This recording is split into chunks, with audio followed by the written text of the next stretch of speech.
To visit with you today. I want to help you to understand that the laws of physics that you understand, like the law of gravity, which is consistent, you don't have to go to a school about gravity. They don't say to you in your first days in school, if you don't come to this class, you could fall up. Many, many children are missing because the law is consistent. It works the same for everyone. And you learn to utilize the law to your advantage. And the law of attraction is such a law. It is utterly consistent. It never makes an exception and it never makes a mistake. So you have to figure out how to work within the laws of the universe. We cannot talk about the law of attraction without introducing to the subject the word momentum, because law of attraction is the reason that momentum exists. When you give your attention to something for as little as 17 seconds, at that 17-second point, there is a momentum that is discernible as another thought like it joins it, and so forth. So the more you focus, the more momentum. But the most important thing to understand about the way momentum works is that when you are sleeping, you have a reprieve of the momentum. In other words, your beliefs are in suspension while you sleep, which means the momentum of them, the law of attraction momentum of them, is slow to non-existent depending upon how well you are sleeping. So what that means is when you awaken in the morning, you have the opportunity to reestablish, if you want to, a vibrational starting point that law of attraction will begin to respond to right away. Now, usually when you wake up in the morning, you remember what you were thinking about yesterday, or more important, you re-achieve the emotional feeling place of what you were feeling yesterday. It's like, oh yeah, I remember I'm not happy. Or, oh yeah, I remember I'm lonely. I'm lonely now. Or, oh yeah, I remember I'm confused. But what we want you to realize is that you don't have to be the same lonely today that you were yesterday, because that night's sleep changed the momentum. But when you wake up in the morning and you deliberately, and you do, call those same people, talk about those same things, focus in the same ways, you reactivate your vibration much as it was before, but you do not have to do that. And that is the most important thing. We want you to realize that you are at a new starting point in every moment. But it is unlikely for you to begin to think all new thoughts when you wake up. Some of you have suggested a lobotomy.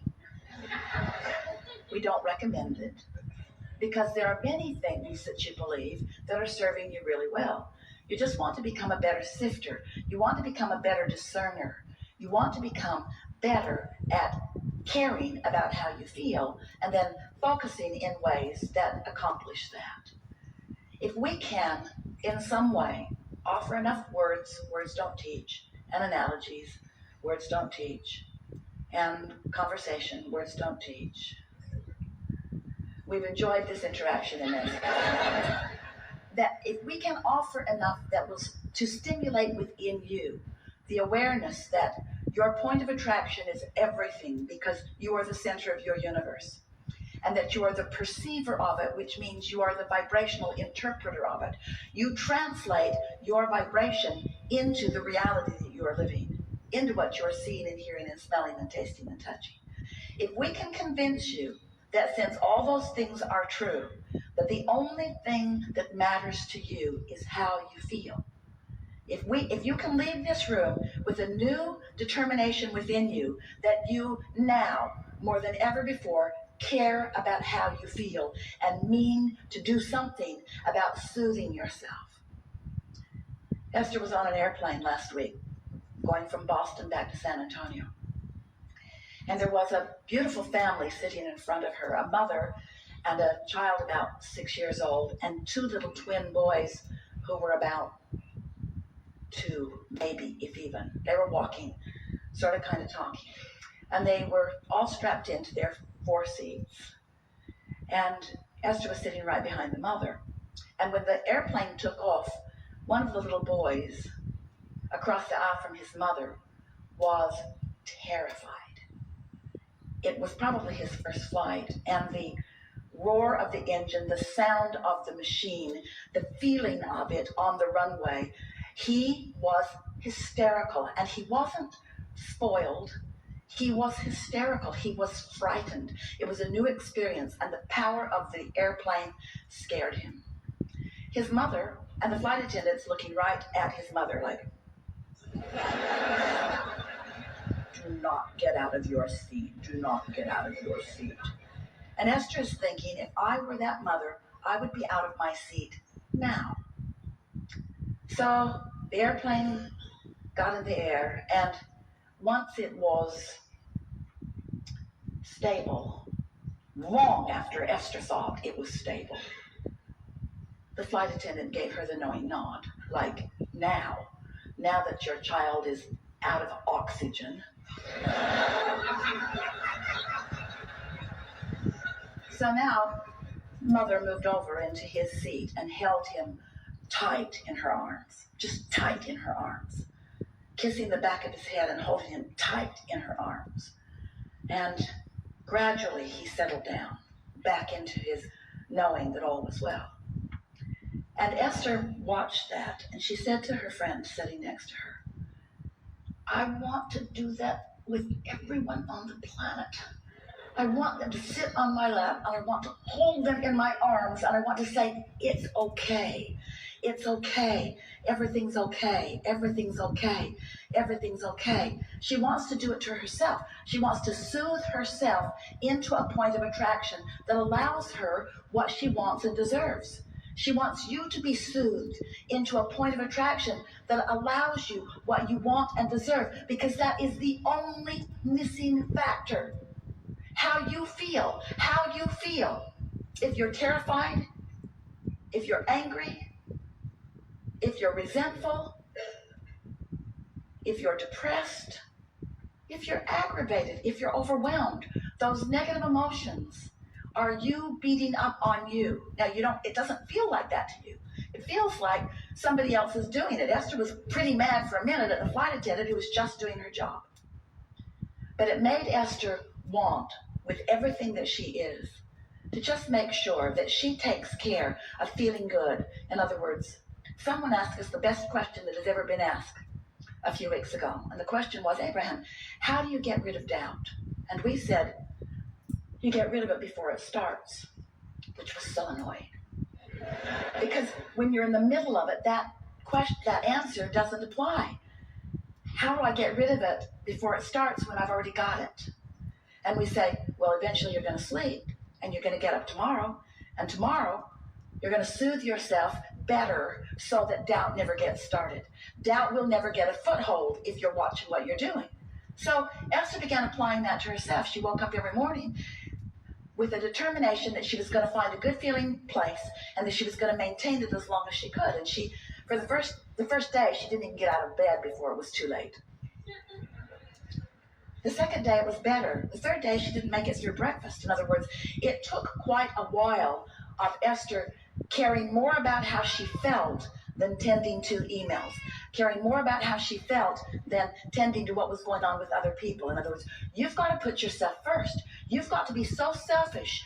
You have to care about how you feel, which means you have to tend to the self that you really are. You've got to find a way of closing that gap between who you're being right now and who you really are. And who you really are loves you so much, adores you, appreciates everything that you are, flows constantly to you, assisting you in every possible way.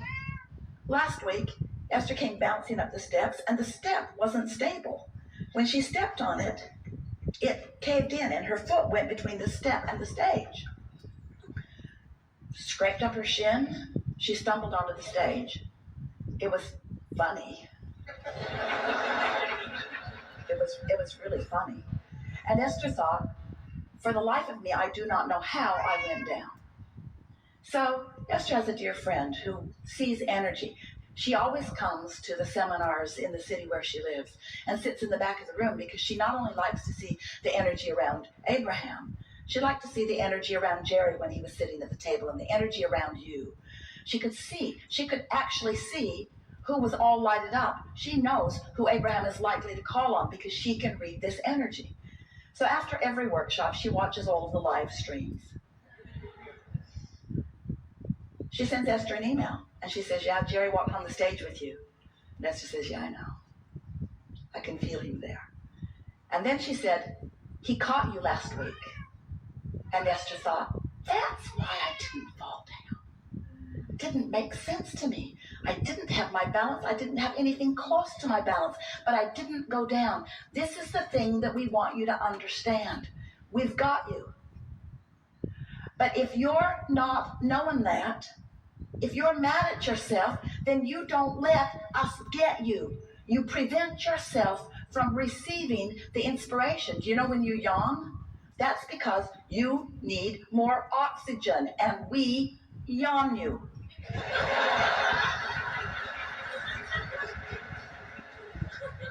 All of you are receivers, you see. How often are you in traffic and you know to do something that prevents something that... How many things do you prevent that you don't even know you prevent? So many, because you're receiving constant impulses. You are so blessed. You are so tended to. We are so aware of you, and you are so in your own way so much of the time as you're complaining about this and worrying about that. Watching CNN. So we want you to know that you are the focal point of so much awareness, and that when you ask for something, we all know it. And we see clearly the path for you to move from where you are to where you want to be. And you know what? You want it to be a direct path. We don't. We want you to have fun along the way to the path. We want you to pick up more things along your physical trail along the path. We want you to gain more clarity along the path. We want you to continue to fill your vortex full of more things that you want along the path. Because you know why? It's a very long path. You know why? It's a path of eternity. So you keep being in such a hurry to get over there. I really want to be over there. I'm not happy over here. Then you're not ever going to get over there. Can't get over there. If you can't get there from here. If you're unhappy over here about what's over there that you don't have over here, you can't get over there. So what we want you to understand is that it's never about getting over there. It's about preparing over here so that over there can come over here where you are. Do you get that? Because this is about law of attraction. This isn't about law of assertion. It's not law of getting things done. It's not the law of proving worthiness. It's the law of attraction. It's about you finding some way to think some sort of thought, to get on, to hold yourself on your own lap and soothe yourself. I am a good person, and I am doing well, and all is really well, and it's getting better. And I am figuring this out, and things are going my way. And I'm getting clearer every day, and I'm having fun in the process of doing this. And I'm understanding the creative process, and I know that this is a universe based upon attraction. And I know about vibration, and I know what I'm doing with vibration. I'm getting better at it every day, and there's evidence every day that lets me know that.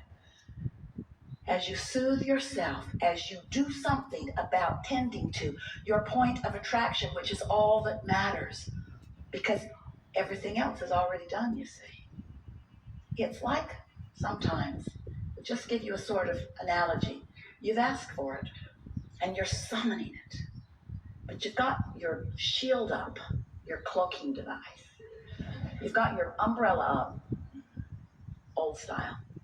You've got your umbrella up, and everything that you want is flying to you, but you're deflecting it with your habits of thought, with your bogus, ridiculous habits of thought, like unworthiness or unreadiness or not in the right place.